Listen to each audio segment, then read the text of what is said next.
every year we wait till exams are done and we do our final count for the grade point averages and work out in our system who is our valedictorian and who is our salutatorian. And this year it was a very, very close race, and we had a lot of students who have done very well and have consistently earned excellent grades throughout the years that they've been here. And tonight I would like to tell you that our salutatorian award goes to Lauren Yee.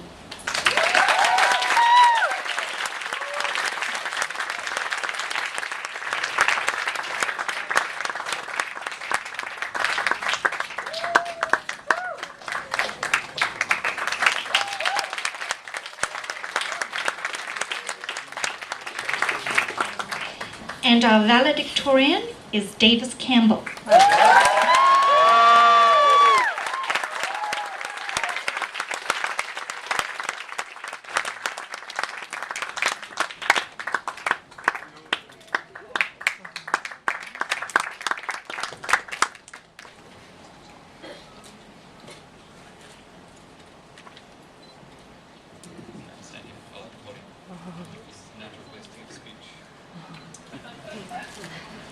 Hello everyone, as you know I'm Davis Campbell, and tonight I have the honor of representing my class as the valedictorian. To start off, on behalf of my class, I'd just like to thank our teachers, our principals, and our parents, and whoever else in our lives has contributed to getting us here today. I'd just like to thank you for how you've patiently and graciously served us over the years to get us here. So here we are at our graduation. It's the day we knew would come, but didn't think would come quite so fast. It's the day that we look back upon our past with fond nostalgia and look forward to the future with uncertain excitement. The day that we've reserved to mourn and to celebrate, to reminisce and to imagine what might become of us. On this day, we take that official first step into the real world that we've heard so much about from our parents and our teachers. So on this day, what do I have to say? I'm the valedictorian. I have to give this valediction, which means the last word, even though I won't be the last person to speak tonight.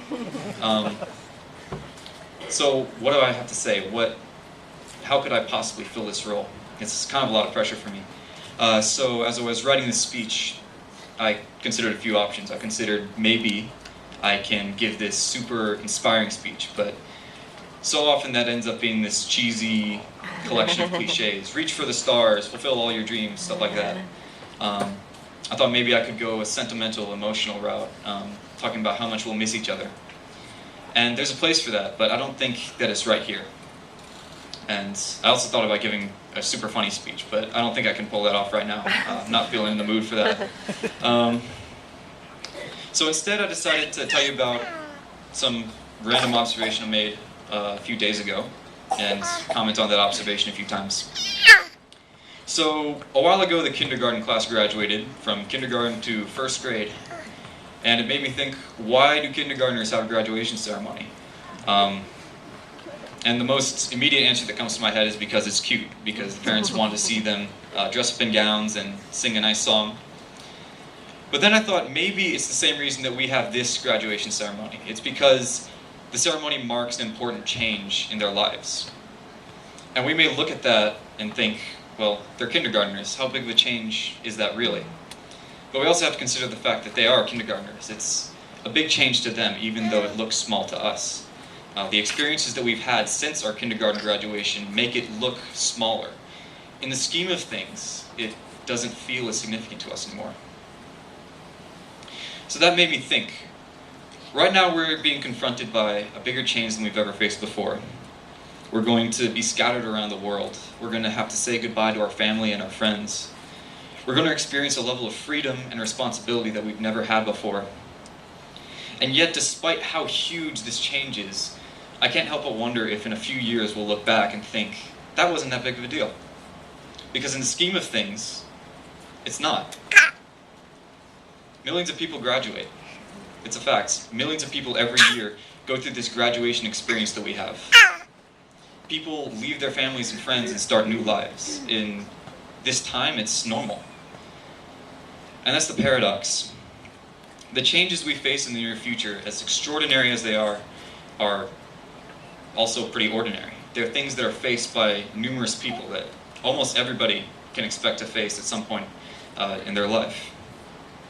And I think this matters because often we think that living an extraordinary life and living an ordinary life are mutually exclusive. They're things that can't happen at the same time. But I think that you can live an extraordinary life by living a normal life. Take this graduation, for instance. To us, it's definitely special, but there is definitely a sense in which it is not special. There's 7 billion people in this world that couldn't care less about this graduation. In fact, they literally couldn't care less because they don't know that it's happening, probably will never know that it's happening. But at the same time, it's significant to us because it impacts each of our lives. It's the same with all of our lives. If you look at the universe, inside the universe are millions and millions, probably billions of galaxies. So those galaxies are like specks in the universe. And our solar system is like a speck in one galaxy, and then Earth is like a speck in that solar system, and we're like specks on the Earth. So we're like specks to the 4th degree. So how can our lives have any significance? Well, in the scheme of things, they don't. Like, you look at the universe, we're not going to have any impact in the scheme of things, but the significance that we have comes from the fact that we impact the lives of those around us, and also that we are significant to God. And this is what I want us all to remember. I want us all to remember that God has a plan for our lives to be significant, whether that's in an extraordinary, by worldly standards way, like leading a country, or a normal, by worldly standards way, like leading a family or doing your job to the best of your ability. That's what I really want us to remember tonight. So let's go out into the world, fellow graduates, let's go out into the world and live the lives that God has planned for us and be extraordinary.